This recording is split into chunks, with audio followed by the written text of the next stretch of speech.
लहरों से डरकर नौका पार नहीं होती, कोशिश करने वालों की हार नहीं होती। नमस्कार, मैं दिव्यांशी श्रीवास्तवा स्वागत करती हूँ आप सभी का स्टडी आईक्यू पे। आज इस इंटरव्यू सेशन में हमारे साथ जुड़े हैं 2018 बैच के आईआरएस शशिकांत यादव जी। बहुत बहुत स्वागत है शशिकांत जी आपका स्टडी आईक्यू पे। बहुत बहुत शुक्रिया मैम। और ये प्रिविलेज है मेरा कि आई एम एबल टू मैं मेरे को कुछ मदद करने को मिलेगा जो ये अपने यूपीएससी के एस्पायरेंट्स हैं। जब हम लोग प्रिपरेशन करते हैं तो कभी कभी हमको लगता है कि थोड़ा सा कुछ गाइडेंस कहीं से मिल जाता, कोई कोई चाबी बता देता कि कैसे इस एग्जाम को क्रैक करना है, तो अच्छा लगता है। So it is a privilege to be here. Thank you. And it's an equal privilege for us also to have you today on Study IQ. Sir, interview की शुरुआत करने से पहले आपसे सबसे पहले पूछना चाहेंगे, क्या मोटिवेशन थी आपकी इस सर्विसेज में आने की? देखिए, मोटिवेशन यही थी कि मैं बता देता हूँ कि मैंने पहले इंजीनियरिंग किया और उसके बाद कैंपस प्लेसमेंट से मेरे को हीरो मोटोकॉर्प में जॉब मिली थी। तो वहाँ पे मैंने 1 साल जॉब किया। तो मुझे प्राइवेट जॉब में लगा कि जो हमारा डोमेन ऑफ वर्क है, एक ऑर्गेनाइजेशन तक, एक लिमिटेड कंपनी तक रह जाएगा। अगर हम किसी तरह इस एग्ज़ाम को क्रैक करके सिविल सर्विसेज में आ सकते हैं, तो हम सोसाइटी के बहुत काम आ सकते हैं और हमारा जो जॉब है, हमारी पर्सनैलिटी से भी बहुत बड़ा जॉब है। तो हमको बहुत सारे लोगों के साथ इंटरैक्ट करने का मौका मिलता है। अपने पर्सनैलिटी पे काम करने का बहुत मौका मिलता है और इससे बहुत इस जॉब में लाइफ बहुत ज़्यादा सैटिस्फैक्शन है आपको। क्योंकि ये सिर्फ जॉब नहीं है, ये सिविल सर्विसेज है। हम कोशिश करते हैं जब प्राइवेट ऑर्गेनाइजेशन में रहते हैं, तो किसी एनजीओ से जुड़ जाएँ या कुछ सोशल वर्क करें। ये जॉब ही एक तरह का सोशल वर्क है। ये एग्ज़ाम ही हमको वो प्लेटफ़ॉर्म प्रोवाइड करता है, जहाँ से हम सोशल वर्क कर सकते हैं। तो यही सब मोटिवेशंस थे। बाकी हाँ, जो सिंपल जो और भी चीज़ें होती हैं कि फैमिली को बहुत अच्छा लगता है अगर आप इस एग्ज़ाम को क्रैक करते हैं। तो एक अपने पेरेंट्स को भी आप एक हर बच्चे का जो भी चिल्ड्रन होते हैं उनका एक कर्तव्य होता है कि अपने पेरेंट्स को कैसे प्राउड फील कराएँ। तो ये एग्ज़ाम एक बहुत अच्छा ज़रिया है इन सब चीज़ों को एक साथ सैटिस्फाई करने का। यही सब मोटिवेशंस थे इस एग्ज़ाम को देने के मेरे। सर, अब आपसे जी। पूछना चाहेंगे कि how the life has changed from the preparation days to after clearing the examination? Preparation days तो आर फुल ऑफ एंग्ज़ायटी। आप बहुत एंग्ज़ियस होते हो जब आप प्रिपरेशन कर रहे होते हो कि आपको पता नहीं होता कि एग्ज़ाम क्लियर होगा कि नहीं होगा। समुंदर जैसा सिलेबस होता है और ये एग्ज़ाम इतना अनप्रेडिक्टेबल होता है, चाहे प्रीलिम्स ले लो या मेंस देखिए आप या इंटरव्यू को देखिए। तो वो एंग्ज़ायटी से भरा हुआ लाइफ़ होता है। लेकिन साथ-साथ सबसे ज़्यादा एनलाइटनिंग डेज़ भी वही होते हैं। आप ज़िंदगी के बारे में, खुद के बारे में सबसे ज़्यादा उन्हीं दिनों से सीखते हैं। और वही आपको हेल्प करते हैं सर्विसेज़ में जब आते हैं। और हाँ, सर्विसेज़ में आते हैं तो सुपरफिशियली देखें तो आपकी सारी एक तरह से लगता है लाइफ़ सॉर्ट हो गई है अब। अब आपको कोई समस्याएँ नहीं है, अब आपको बस अच्छे से काम करना है और आप जैसे हमने पहले भी डिस्कस किया, आप सोसाइटी की सेवा करिए और आपको गवर्नमेंट पैसे देती है। इससे अच्छी लाइफ़ आप क्या एक्सपेक्ट कर सकते हैं? तो बहुत ज़्यादा ज़िंदगी चेंज हो गई है। अभी जो हैप्पीनेस क्वोटिएंट होता है या सैटिस्फैक्शन होता है लाइफ़ को लेके, वो सब ये सर्विस ने प्रोवाइड किया है मुझे। तो यही सब चेंजेज़ हैं। लेकिन एक सब बात ये भी है कि जब आप एग्ज़ाम देने जाते हैं, डिसाइड करते हैं कि अब मुझे इस एग्ज़ाम के लिए प्रिपेयर करना है, तो आपको एंग्ज़ायटी को भी एक्सेप्ट करना पड़ेगा। हर 10 दिन पे, 15 दिन पे ऐसा हो सकता है कि आपका मूड बहुत ज़्यादा ऑफ हो, कि अरे यार! अब कुछ नहीं हो रहा लाइफ़ में। लेकिन फिर उस टाइम आपको कुछ पुश ढूँढना पड़ता है, कोई मोटिवेशन ढूँढना पड़ता है कि नहीं, नहीं, अब मैंने इतना कुछ सैक्रिफाइस किया है अपना, चाहे अगर मैं पहले जॉब कर रहा था तो उसको भी सैक्रिफाइस किया है इस एग्ज़ाम के लिए।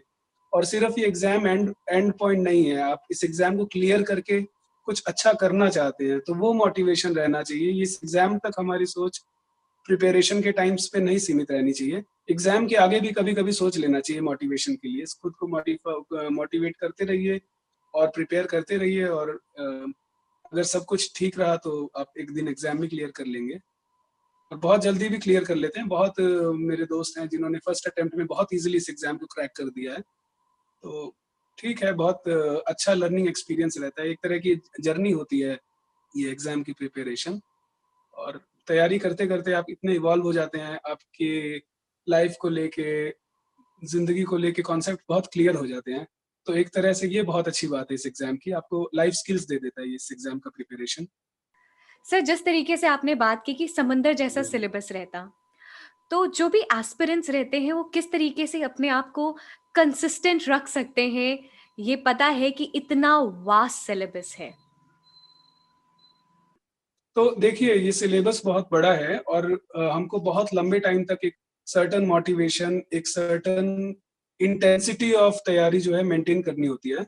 तो उसका सबसे अच्छा तरीका जो मुझे समझ आया वो ये है कि हम खुद को कुछ रिजल्ट्स शो करें। खुद को रिजल्ट्स हम कैसे शो कर सकते हैं? एक तो रिजल्ट हम ऐसे शो कर सकते हैं कि मान लीजिए मैंने डिसाइड किया कि मुझे लक्ष्मीकांत पॉलिटी की पढ़नी है। तो एक तो ये है कि मैं देखूँगा कि मैंने पिछले 4 दिनों में कितने चैप्टर्स किए हैं, मान लीजिए 10 चैप्टर्स किए हैं। तो अगर फिर मैं अगले 4 दिनों में 20 चैप्टर्स कर लेता हूँ, तो मुझे वो मोटिवेट करेगा कि अब मेरा 20 चैप्टर हो गया है, पिछले 8 7-8 दिनों में मैंने 20 चैप्टर्स कर लिए हैं। एक रिजल्ट तो आप खुद को ऐसे दे सकते हैं। आप जो चैप्टर्स कर रहे हैं, जितना पोर्शन ऑफ सिलेबस कवर करते जा रहे हैं, उससे आपका जो कॉन्फिडेंस है वो बढ़ता है कि मेरी तैयारी अच्छी चल रही है। और दूसरा तरीका होता है आप टेस्ट सीरीज़ दीजिए। मार्केट से किसी भी कोचिंग इंस्टीट्यूट की टेस्ट सीरीज़ उठा लीजिए, 10, 15, ₹20 में मिलती हैं और उनको दे दीजिए। ऐसा हो सकता है कि पहली बार आप टेस्ट देंगे, तो आपके 30 नंबर ही आएँगे 200 में से। उससे घबराने की कोई बात नहीं है। आप खुद को अगली बार रिजल्ट्स ऐसे दे सकते हैं कि आप अगली बार 40 नंबर लेके आइए, उसले उससे अगली बार 45 नंबर लेके आइए। जब आप ऐसे इंक्रीमेंटल खुद को इम्प्रूवमेंट दिखाते हैं, तो आपको मोटिवेशन मिलता है, आपको लगता है कि नहीं मैं सही रास्ते पे चल रहा हूँ। तो उस टाइम आप धीरे-धीरे ऐसे छोटे-छोटे कदमों से आगे बढ़ते रहते हैं। एक टाइम आता है कि जब आपको कॉन्फिडेंस आ जाता है कि नहीं आप प्रीलिम्स में 130, 35 या 140 भी अच्छा दिन गया तो 145, 50 भी आप स्कोर कर सकते हैं। तो ऐसे आप खुद को कुछ-कुछ छोटे-छोटे रिजल्ट्स दीजिए, छोटा-छोटा इम्प्रूवमेंट दिखाइए और ये समुंदर जैसा सिलेबस भी निकल जाएगा, कोई इसमें प्रॉब्लम नहीं होगी। मेरी टेक्निक तो यही रही है इस एग्ज़ाम को लेके। बिल्कुल सर। सेल्फ इम्प्रूवमेंट से ही self motivation and it will lead to the final results. ये हम भी यही मानते हैं। सर, आप भी जैसे हम बात करें प्रीलिम्स प्लस मेंस, किस तरीके से जो भी एस्पिरेंट्स हैं उनको इंटीग्रेटेड पढ़ाई करनी चाहिए? देखिए प्रीलिम्स प्लस मेंस बिल्कुल इंटीग्रेटेड पढ़ाई नहीं है, एक ही पढ़ाई है। आपका लगभग-लगभग बहुत सारे सब्जेक्ट्स के जो सिलेबस है, प्रीलिम्स का ही जो मेंस है, प्रीलिम्स का थोड़ा-सा एक्सटेंशन है। सिलेबस तो सेम ही रहता है आपका, प्रीलिम्स में आपको मार्क्स का ऑब्जेक्टिव स्टाइल में आपको पेपर लिखना होता है प्रीलिम्स का और जो मेंस होता है सब्जेक्टिव होता है। आपको एक ऐसे टाइप्स के 150 या 250 वर्ड्स के आंसर्स लिखने होते हैं। तो एक तरह से इंटीग्रेटेड ही है ये और इसको ये हाँ, ये आपने बहुत अच्छी बात कही कि जो एस्पिरेंट्स होते हैं कई बार ये गलती करते हैं कि अभी मैं प्रीलिम्स की तैयारी कर रहा हूँ, बाद में मैं डिटेल में उसी टॉपिक को मेंस के लिए पढ़ूंगा। ये बहुत बड़ी गलती होती है। जब तक आप जो आपका सिलेबस है प्रीलिम्स का उसको आप डिटेल में नहीं पढ़ेंगे, मेंस के पर्सपेक्टिव से नहीं पढ़ेंगे, तो जो डाइवर्सिटी ऑफ क्वेश्चंस आते हैं प्रीलिम्स में, उसको हैंडल करने में बहुत दिक्कत होगी आपको। तो ये हमेशा से ही इंटीग्रेटेड रहता है प्रीलिम्स और मेंस। बस 1-2 टॉपिक्स अलग से आते हैं मेंस में जैसे जो एथिक्स का जीएस 4 पेपर होता है, वो थोड़ा-सा अलग है, उसका प्रीलिम्स में कोई लेना-देना नहीं है। उसी तरह जो एस्से का पेपर आता है, पेपर 1 जो होता है, वो अलग है, लेकिन फिर भी इतना अलग नहीं है, आप थोड़ा-थोड़ा इनकी भी तैयारी कर लेते हैं। सर, अभी तो हमने बात की prelims plus mains integrated studies की। अब हम स्पेसिफिक प्रीलिम्स पर आएँ, तो क्या सजेशंस है आपका जो भी एस्पिरेंट्स हैं उनके लिए?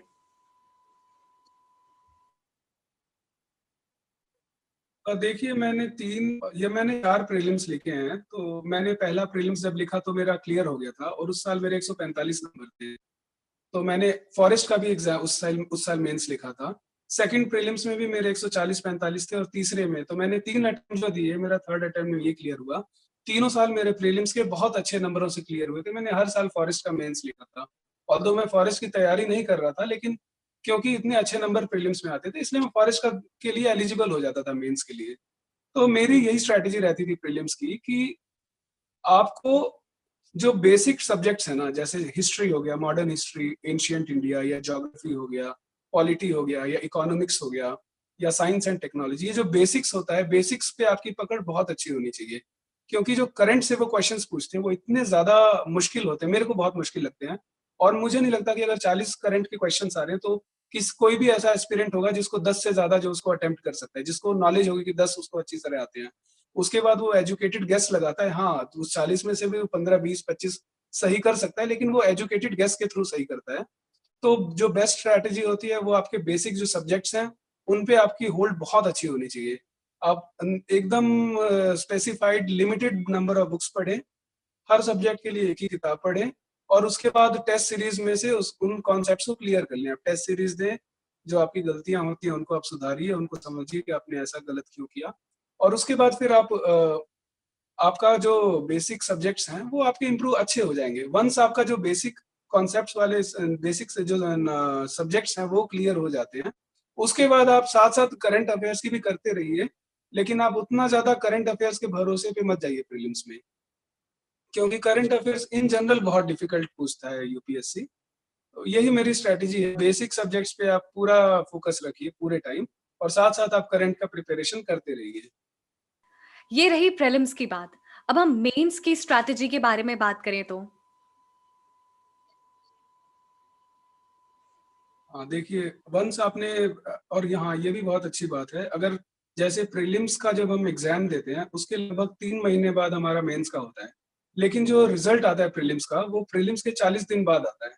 तो देखिए क्या होता है कि जो एस्पिरेंट्स होते हैं, जब प्रीलिम्स के जब वो प्रीलिम्स देते हैं तो अगर उनके जो मार्क्स हैं वो डिफरेंट कोचिंग इंस्टीट्यूट से अपने मार्क्स टैली करते हैं, उसके बाद अगर उनको लगता है कि थोड़ा एज पे है मेरे मार्क्स, तो वो उतना फोकस उतनी एनर्जी के साथ वो मेंस की तैयारी नहीं कर पाते जब तक कि में प्रीलिम्स के रिजल्ट्स नहीं आते।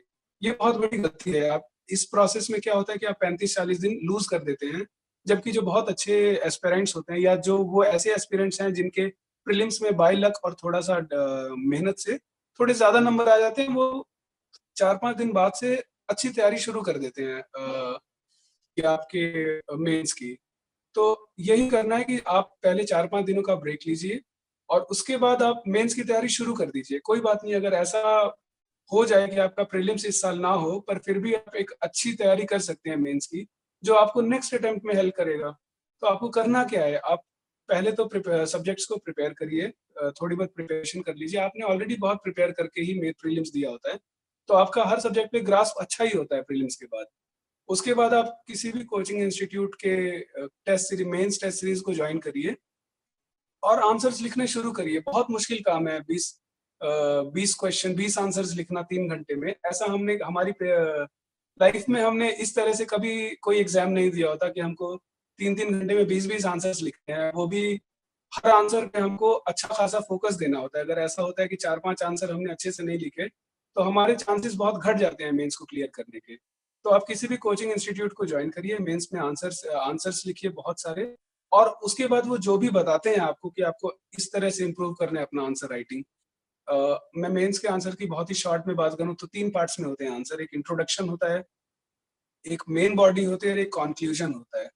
तो आपको इंट्रोडक्शन और कंक्लूजन पे भी बहुत मेहनत करने की जरूरत है। किस तरह के टॉपिक्स क्वेश्चंस आते हैं, किस टॉपिक से आते हैं, तो आप किस तरह के अच्छे इंट्रोडक्शंस लिख सकते हैं, किस तरह के अच्छे कंक्लूजन्स लिख सकते हैं, और मेन बॉडी आप बहुत ही शॉर्ट क्रिस्प में किस तरह से छोटे छोटे पॉइंट्स लिख सकते हैं। इन सब की आपको प्रैक्टिस करनी होती है।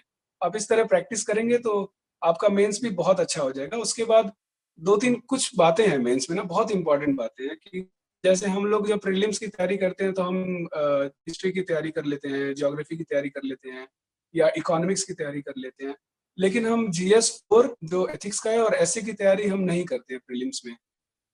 और तो इसीलिए बहुत जरूरी है कि जब आप मेंस के एग्जाम दे रहे हैं तो आप एसए और एथिक्स के पेपर को भी बहुत फोकस दें, क्योंकि एसए सिर्फ आपका 3 घंटे का एसए है और बहुत कम प्रिपरेशन करनी है उसके लिए, और वो भी इक्वल मार्क्स का है, 250 मार्क्स का है।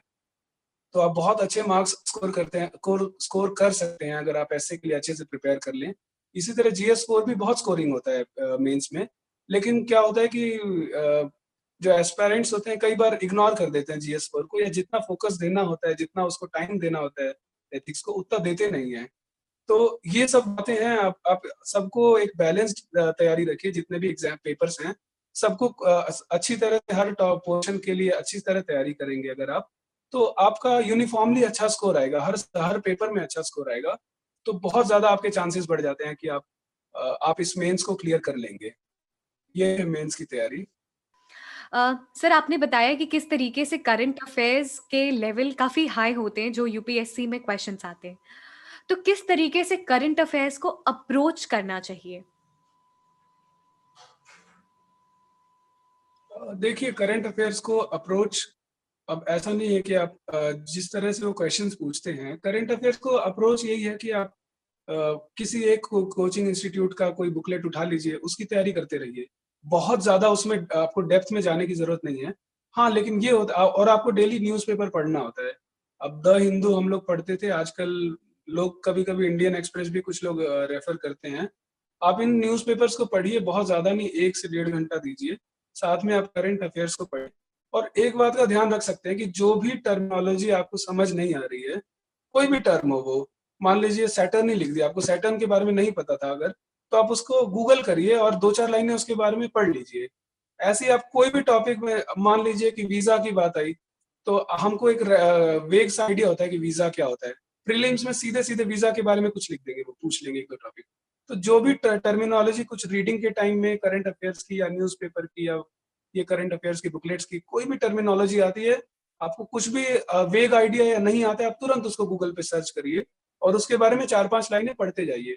तो जब आप ऐसा करते हैं तो आपका नॉलेज बहुत अच्छा हो जाता है और आप अच्छे से इक्विप्ड हो जाते हैं कि अगर आपको क्लियरली 100% नॉलेज नहीं भी है किसी टॉपिक का, तो भी आप अपने एक अच्छा-सा एजुकेटेड गेस लगा सकते हैं। और फिर कुछ टेक्निक्स होती हैं प्रीलिम्स को करने की, एलिमिनेशन टेक्निक होती है। आपको कुछ आता है और कुछ नहीं है, कुछ आपको लगता है कि ये तो हो ही नहीं सकता। आप ऐसे एलिमिनेट करते रहते हैं, तो इस तरह से आप फिर कर सकते हैं। अगर आप हर टॉपिक को जो भी आपको समझ नहीं आता रीड कर रहे हैं, उसको आप सर्च कर लीजिए। तो ऐसे आपकी करंट अफेयर्स की तैयारी बहुत अच्छी हो जाती है। अब जैसे वेस्ट एशिया बोल देते हैं, तो अगर मेरे को वेग आइडिया है कि वेस्ट एशिया क्या है, लेकिन मुझे एक बार सर्च कर लेना चाहिए कि वेस्ट एशिया क्या है। गूगल पे खोल के एक बार मैं मैप देख लूँ कि कौन-सी कंट्रीज़ कहाँ पर हैं। तो इस तरह से करंट अफेयर्स की तैयारी होती है दिव्यांशी मैम। आप हर चीज़ को जित आप बहुत ही इंक्विसिटिव रहेंगे तो आपकी करंट अफेयर्स की तैयारी बहुत अच्छी होती है। मेरे किसी सर ने बोला था कि ये सिविल सर्वेंट एस्पिरेंट्स जो, उनको बच्चों की तरह इंक्विसिटिव रहना चाहिए। जैसे एक छोटा-सा बच्चा होता है, हर बात को पूछेगा कि बॉटल क्या है? ये इसका ढक्कन क्या है? वो चाँद क्या है? ये आपको इतना इंक्विसिटिव होना होता है। कुछ भी समझ नहीं आ रहा, आप उसके बारे में सर्च करिए गूगल पे और आपको एक अच्छा आंसर मिलेगा और आपका जो नॉलेज बेस है, इन्फॉर्मेशन का जो वेब है आपके माइंड में बहुत अच्छा बनेगा और आप अच्छे से प्रिपेयर हो जाएँगे करंट अफेयर्स के लिए। मेरे लिए ये टेक्निक बहुत ही काम आई है, तो यही कहना चाहूँगा। बिल्कुल। किसी भी इन्फॉर्मेशन की बैकग्राउंड जान के इंक्विजिटिव रहना is the key. A, sir ये भी हमेशा एक डिलेमा रहता है कि कितना टाइम स्पैन हमें करंट अफेयर्स का कवर करना है एग्ज़ाम के पहले? देखिए एग्ज़ाम से आप 15-20 दिन पहले, मेरा तो ये मानना है कि आप 15-20 दिन पहले आप जो बेसिक सब्जेक्ट्स हैं उनको रिवाइज़ करिए। उस टाइम आप करंट अफ़ेयर्स को जितना मिनिमल हो सकता है उतना कम रिवाइज़ करिए और उससे पहले आप तैयारी के साथ-साथ डेली, जैसे मैं कह रहा था, न्यूज़पेपर आपको पढ़ लेना चाहिए। उस पे कुछ समझ नहीं आ रहा तो उसके ऊपर आप गूगल सर्च करते रहिए। साथ-साथ आप हर हफ़्ते 2 हफ़्ते में 1 मंथ का जो भी मंथली मैगज़ीन होता है उसको आप साथ-साथ पढ़ लीजिए। हाँ, ये कर सकते हैं कि आपको कुछ बहुत ही इम्पोर्टेंट इन्फॉर्मेशन लग रही है, आपको ऐसा डाइसी इन्फॉर्मेशन लग रहा है जो भूल सकता है, उसका आप नोट्स बना सकते हैं या जहाँ जिस मटीरियल से आप पढ़ रहे हैं, उसको आप अंडरलाइन कर सकते हैं, कुछ इम्पोर्टेंट मार्क कर सकते हैं और एग्ज़ाम से कुछ दिन पहले आप मेक श्योर करिए कि आप इन सब चीज़ों को रिवाइज़ कर लें। तो इस तरह से करंट अफ़ेयर्स हो जाता है। ये कंटीन्यूअस प्रोसेस है करंट अफ़ेयर्स का। अगर मैं कोशिश करूँ कि एग्ज़ाम से 1 हफ़्ते पहले मैं उठूँगा और सारी करंट अफ़ेयर्स की बुकलेट्स को पढ़ लूँगा, तो शायद मैं पढ़ भी लूँ लेकिन फिर उसको मैं रिटेन नहीं कर पाऊँगा। क्योंकि अगर मैं स्लोली एब्ज़ॉर्ब करता हूँ करंट अफ़ेयर्स को, तो वो एग्ज़ाम हॉल में जब बहुत ज़्यादा प्रेशर रहेगा, बहुत प्रेशर रहता है एग्ज़ाम हॉल में। क्योंकि आपकी 1 साल की तैयारी उन 2 घंटों पे डिपेंड करती है जब आप प्रीलिम्स लिख रहे होते हैं।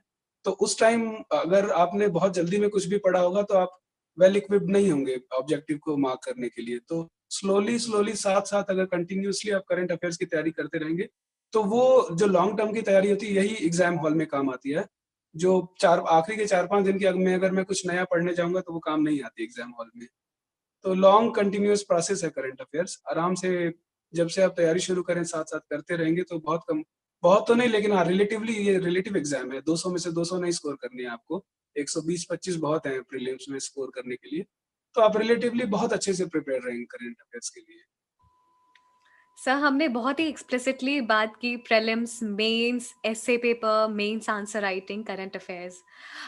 सर, एक चीज़ पूछना चाहते हैं कि हमेशा ये एस्पिरेंट्स की तरफ से कोचिंग लेना कितना इम्पोर्टेंट है? देखिए, कोचिंग इम्पोर्टेंट नहीं है, गाइडेंस इम्पोर्टेंट है।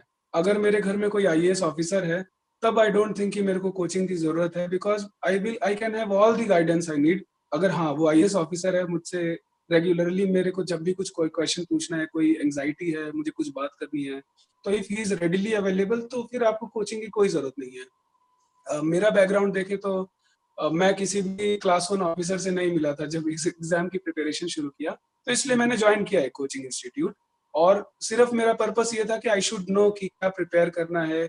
जैसे हम पहले भी बात कर चुके हैं कि बहुत ही वास्ट सिलेबस होता है, तो इस सिलेबस को हमको कुछ दायरों में बाँधना भी तो है कि कितना पढ़ेंगे तो ये टॉपिक को हम मान सकते हैं कि हमने ठीक-ठाक प्रिपेयर कर लिया इस एग्ज़ाम से।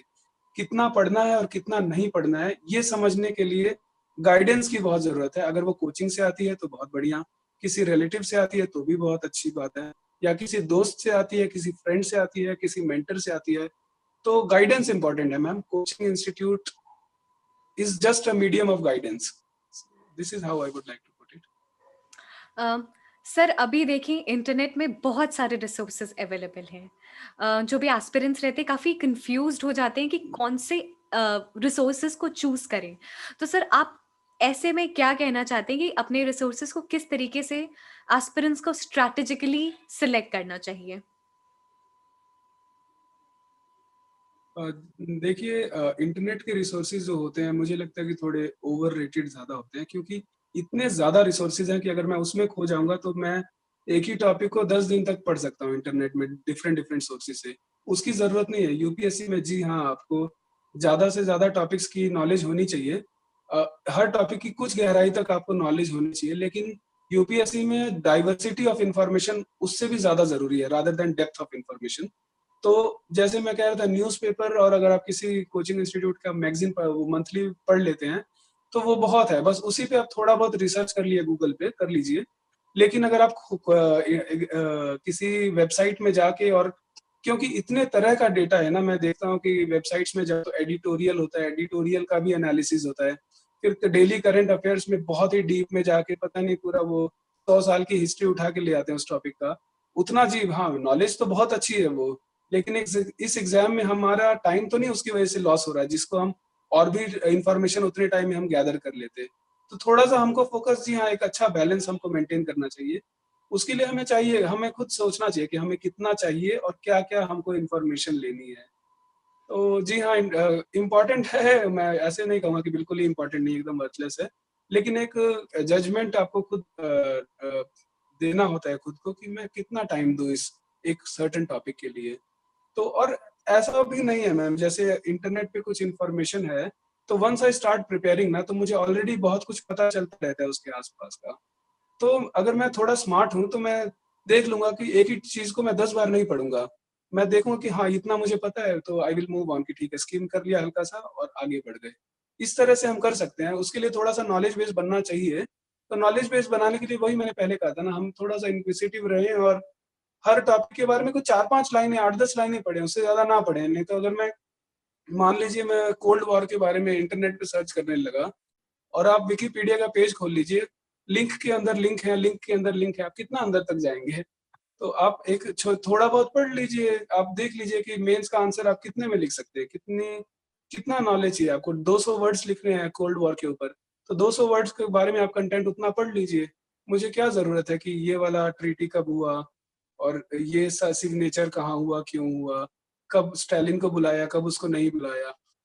तो ये सब खुद समझना होता है। इसके लिए हाँ, इसके लिए आप जैसे कह रही थी, क्या कितना रिसोर्सेज़ हम देखें, इसके लिए सबसे इम्पोर्टेंट है पास्ट ईयर क्वेश्चन पेपर्स।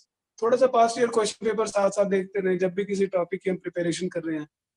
पिछले साल के क्वेश्चन पेपर्स खो उठा के देख लें, कितने डेप्थ में वो क्वेश्चन्स पूछ रहे हैं। अगर पास्ट ईयर क्वेश्चन पेपर्स को आप कुछ हद तक, वो भी आप 100% हैंडल नहीं कर सकते। कुछ 70-80% तक आपको नॉलेज है, और जितने आपने देख लिए क्वेश्चंस, उसके बारे में आप थोड़ा-सा सर्च कर लीजिए। उससे ज्यादा मुझे नहीं लगता किसी भी एस्पिरेंट को आता होगा। अगर किसी एस्पिरेंट को कोई एक पर्टिकुलर क्वेश्चन आता है उस हिसाब से, तो ये जरूरी नहीं है कि उसको पूरा पेपर जो है उतना ऑप्टिमली आता होगा, क्योंकि आपका टाइम भी तो इन्वेस्ट हो रहा है साथ साथ। तो हमारी ये रेस है टाइम के अगेंस्ट। सिलेबस के खिलाफ तो रेस है ही प्रिपरेशन, लेकिन टाइम के खिलाफ भी ये रेस है। तो टाइम और सिलेबस जो इन्फॉर्मेशन है, दोनों को आपको साथ साथ लेके चलना होता है इस एग्जाम में। तो एक खुद आप समझते रहेंगे, जिस तरह से आप जितना आप आगे आगे प्रिपेयर करते रहेंगे, ये एप्टीट्यूड आप में आ जाता है, कितना इन्फॉर्मेशन मुझे अटेन करना है और कितना मैं छोड़ सकता हूँ, एक सेफली छोड़ सकता हूँ। ठीक है, इससे ज्यादा तो नहीं पढ़ने की जरूरत है। स्मार्टली सिलेक्टिव होना पड़ेगा अपने रिसोर्सेज को चूज करने के लिए।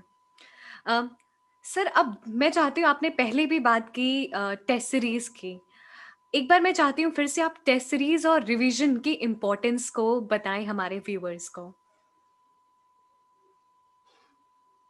अब देखिए, टेस्ट सीरीज का पर्पस ये सेल्फ इम्प्रूवमेंट, जैसे आपने भी बोला था मैम कि self improvement is the key to success. Self improvement के लिए हम टेस्ट सीरीज लिखते हैं। मान लीजिए मैंने पहली बार टेस्ट सीरीज लिखूंगा, ऐसा होगा किसी भी कोई भी एस्पिरेंट जो पहली बार कोई मेंस का आंसर लिखेगा, या मान लीजिए पहली बार वो प्रीलिम्स का टेस्ट देगा, तो मैंने जब पहली बार प्रीलिम्स का टेस्ट दिया था, मेरे 31 या 32 मार्क्स आए थे आउट ऑफ 200। तो ये होगा। उसके बाद आप फिर आप 2 घंटे में कर भी नहीं पाएंगे उसको। कोई भी पहली बार में टेस्ट देके 2 घंटे में करके 60-70 मार्क्स भी नहीं लेके आ सकता। अगर आ गए तो थोड़े से आप लकी हैं, इसलिए आ गए आपके। तो फिर जब आप टेस्ट सीरीज, मान लीजिए प्रीलिम्स का मैं टेस्ट सीरीज दे रहा हूँ, तो या टेस्ट पेपर दे रहा हूँ, किसी भी कोई भी मॉडल टेस्ट दे रहा हूँ, तो आप देखेंगे कि पहले आपको 2 घंटे में ही 100 क्वेश्चन करने में बहुत समस्या आएगी। Then you will start making strategies कि आपको क्या वर्क करता है। जैसे मेरे लिए क्या काम करता था कि मैं पहले 100 क्वेश्चन में क्वेश्चन पढ़ूंगा, अगर मुझे आंसर ऑब्जेक्टिव आंसर देखूंगा, क्योंकि कई बार क्या होता है, क्वेश्चन आता है आंसर नहीं आता। क्वेश्चन कई बार समझ नहीं आता, लेकिन वो चॉइसेस को देख के लगता है अरे ये तो इसका आंसर यही होगा। तो मैं फटाफट फटाफट 100 क्वेश्चन पे I will just run through, और 35-40 तो मैं मार्क कर दूंगा पहले गो में ही। तो वो आपको अपनी स्ट्रेटेजी बनानी है कि आपको पूरे 3 घंटे में, 2 घंटे में सॉरी, प्रीलिम्स का 1 से 100 तक पूरे 2 घंटे में करना है, या आप राउंड्स में करिए। पहला राउंड 1 घंटे में कर लिया, दूसरा राउंड 1.5 घंटे में पूरा कर लिया, तीसरा राउंड 15 मिनट में हो जाएगा, क्योंकि आपको हर क्वेश्चन को देखने की जरूरत नहीं है। तो आपकी खुद की स्ट्रेटेजी रिफाइन होती रहती है अब, जैसे जैसे नए नए टेस्ट देते रहते हैं। और साथ साथ आपको टॉपिक्स की में क्लैरिटी आती है कि किस टॉपिक में मैं स्कोर कर रहा हूँ, किस टॉपिक में नहीं स्कोर कर रहा। कई बार हमें लगता है कि मेरी मॉडर्न हिस्ट्री की तैयारी बहुत अच्छी है, लेकिन जब मैं टेस्ट प्रीलिम्स दे रहा हूँ तो उसमें नंबर ही नहीं आ रहे। तो देन तो ये भी हमें समझ आता है किस सब्जेक्ट पे हमको थोड़ा ज्यादा फोकस करने की भी जरूरत है, किस सब्जेक्ट पे किस तरह से फोकस करने की जरूरत है। टेस्ट सीरीज से एक ये भी फायदा होता है कि किन टॉपिक से क्वेश्चन आ रहा है, और किस तरह के क्वेश्चन आ रहे हैं, कितना डाइवर्सिटी है, किस तरह का इंफॉर्मेशन चाहता है टेस्ट सीरीज। ये सब भी हमें समझ आते हैं टेस्ट सीरीज से। इसी तरह मेंस में क्या होता है कि जब मैं पहली बार अगर कोई देगा, तो उससे 10-12 क्वेश्चन भी नहीं सॉल्व होंगे 3 घंटे में। फिर धीरे धीरे आप जब 8-10 टेस्ट दे लेंगे, तो आपको समझ आएगा कि ठीक है, 20 क्वेश्चन आप कर सकते हैं। लेकिन अगर आप उसको दोबारा एनालाइज करने जाएंगे बैठ के, तो आप देखेंगे कि आपने पहले 8-10 क्वेश्चन तो बहुत धीरे धीरे बहुत अच्छे से लिखा है, लेकिन आखिरी के 10-12 क्वेश्चन आपने बहुत ही बस टाइम में खत्म करने के चक्कर में आपने लिख डाला जैसे तैसे, उससे भी आपको नंबर नहीं मिलेंगे। तो एक बैलेंस्ड अप्रोच आपको समझ आती है जब आप मेंस के टेस्ट देते हैं, कि मैं किस तरह से 20 के 20 क्वेश्चन को जस्टिफाई कर सकता हूँ। हाँ, ऐसा जरूर होगा कि 2-3 क्वेश्चंस के बारे में आपको कुछ समझ नहीं आएगा, फिर भी आपको कोई एक कुछ तो सेटिस्फैक्टरी लिख के आना पड़ेगा ना। अगर आपको नहीं आता है तो आप बीट अराउंड द बुश कर दीजिए, एक पेज का कुछ इधर उधर लिख दीजिए, क्योंकि अगर जब आप मेंस में लिखते हैं, तो आप रियलाइज करेंगे it becomes impossible for the examiner not to give you marks. आपको 1-2 नंबर उसको देना पड़ेगा, आप कुछ भी लिख देंगे तो, क्योंकि आपने प्रिपरेशन की इस एग्जाम की अगर सीरियसली, तो ऐसा हो ही नहीं सकता कि आप किसी भी क्वेश्चन पे, ऐसा तो बिल्कुल नहीं हो सकता बिल्कुल ब्लैंक हो जाएंगे किसी क्वेश्चन पे, कुछ ना कुछ जरूर लिख देंगे। और आप फाइनल अगर आप मेरिट लिस्ट भी चेक करते होंगे साथ साथ, तो आप देखेंगे कि यूपीएससी में एक एक नंबर पे 7 से 8 रैंक खी सकता है। तो मतलब एक नंबर आपका सर्विस डिसाइड कर सकता है। आपको आईएएस से आईपीएस मिल सकता है, आईपीएस से आईआरएस मिल सकता है, आईआरएस से कोई और सर्विस मिल सकती है। तो एक एक मार्क्स का इतना इंपॉर्टेंस है इस एग्जाम में, स्पेशली मेंस में। तो टेस्ट सीरीज से आप इन छोटी छोटी बातों को इम्प्रूव करके अपना परफॉर्मेंस बहुत ऑप्टिमाइज कर सकते हैं। इस तरह से टेस्ट सीरीज बहुत इंपॉर्टेंट है मैम। सर, आपने बताया कि कितना इम्पोर्टेंट है टेस्ट सीरीज और किस तरीके से वो प्रिपेयर करता है आपको एक्चुअल एग्जामिनेशंस के लिए। सर आप ऑलरेडी इस सर्विसेज में हैं, तो मुझे लगता है आपके जो भी मैसेज रहेगा एस्पिरेंट्स के लिए वो बहुत ज़्यादा मोटिवेशनल इंस्पिरेशनल रहेगा। तो सर आप क्या मैसेज देना चाहते हैं जितने भी व्यूअर्स हैं, एस्पिरेंट्स हैं जो सिविल सर्विसेज के लिए टारगेट कर रहे हैं? मेरा मैसेज एस्पिरेंट्स के लिए यही है कि एक टाइम पे मैं भी स्क्रीन के उस साइड बैठा होता था और मैं भी कुछ-कुछ कोशिश करता था कि किस तरह से मैं इस एग्ज़ाम को क्लियर करूँ। और बस मैंने प्रिपेयर किया, मुझे अपनी प्रिपरेशन पे भरोसा था and somehow I could reach into these services. तो आप मेहनत करिए, अपनी तैयारी पे भरोसा रखिए। अगर कोई परेशानी आती है तो आप लोगों से बात करिए, चाहे वो आपके कोई मेंटर हैं, कोई आपके टीचर हैं या आपके फ्रेंड्स हैं। आप डिस्कस करिए अपनी समस्याएँ और उनका सॉल्यूशंस निकालिए। अगर आप एंग्ज़ियस रहते हैं पेपर से पहले तो आप ऐसा मत समझिए कि सिर्फ़ आपको बहुत ज़्यादा टेंशन हो रही है। जितने एस्पिरेंट्स उस साल क्लियर करेंगे सबको बहुत ज़्यादा टेंशन हो रही होगी, आप ये बात समझ के चलिए। जैसे हमने पहले भी बात की थी कि एंग्ज़ायटी आपका परमानेंट कंपेनियन रहने वाला है इस प्रिपरेशन में। आप उससे बिल्कुल मत घबराइए।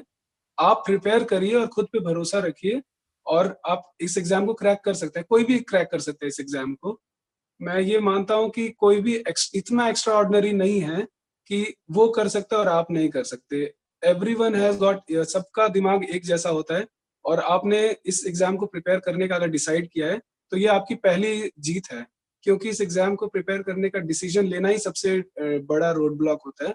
Ones you have decided, then you go full throttle, एकदम आप करिए तैयारी और भगवान की कृपा से अगर सब ठीक रहा तो आप ज़रूर क्लियर कर लेंगे इस एग्ज़ाम को और बहुत जल्दी क्लियर कर लेंगे। Thank you so much Shashikant ji for joining with us in this interview session. मुझे लगता है जो भी व्यूअर्स इस वीडियो को देखेंगे बहुत हेल्पफुल पाएंगे अपने आप को to have an experience from an IRS himself. So thank you so much Shashikant ji, and आपको स्टडी IQ की तरफ से आपके आने वाले भविष्य के लिए ढेर सारी शुभकामनाएं। एक बार फिर से ढेर सारा धन्यवाद।